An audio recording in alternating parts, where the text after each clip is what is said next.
মন্দ স্বভাব বর্জন আর উত্তম স্বভাব অর্জন। ৫ম নাম্বার পর্ব ইয়াকিন, আল্লাহর প্রতি পূর্ণ বিশ্বাস। আল্লাহ বলেন, ওমা তাশাউনা ইল্লা আইয়াশা আল্লাহু রাব্বুল আলামিন। তোমরা ইচ্ছা করবে না যদি জগৎ সমূহের প্রতিপালক আল্লাহ ইচ্ছা না করেন। সূরা তাকবীর ২৯ নম্বর আয়াত। রাসূল সাল্লাল্লাহু আলাইহি সাল্লাম বলেন, ওয়ালাম আন্নাল উম্মাতা লা বিজতামাআত আলা আই ইয়ানফাউকা বিশাইইন লাম ইয়ানফাউকা ইল্লা বিশাইইন ক্বাদ কাতাবাহু আল্লাহু লাকা ওয়া লা বিজতামাউ আলা আই ইয়াদুররুকা বিশাইইন লাম ইয়াদুররুকা ইল্লা বিশাইইন ক্বাদ কাতাবাহু আল্লাহু আলাইক।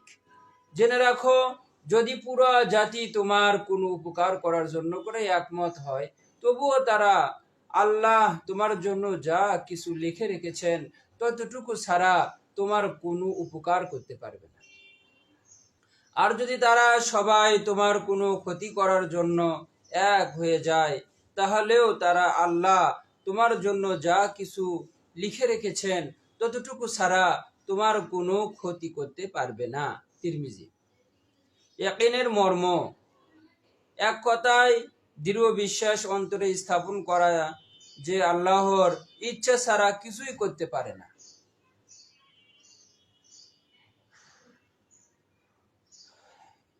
এক কথায় দৃঢ় বিশ্বাস অন্তরে স্থাপন করা যে আল্লাহর ইচ্ছা ছাড়া কিছুই হতে পারে না।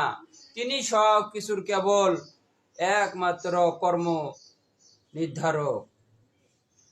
ইয়াকিন অর্জনের উপায়, সৃষ্টির অক্ষমতা এবং স্রষ্টার সক্ষমতার কথা স্মরণ করবে এবং তা নিয়ে প্রতিনিয়ত চিন্তা ফিকির করবে। এর ফলে আল্লাহর উপর ইয়াকিন জন্মাবে ইনশাআল্লাহ।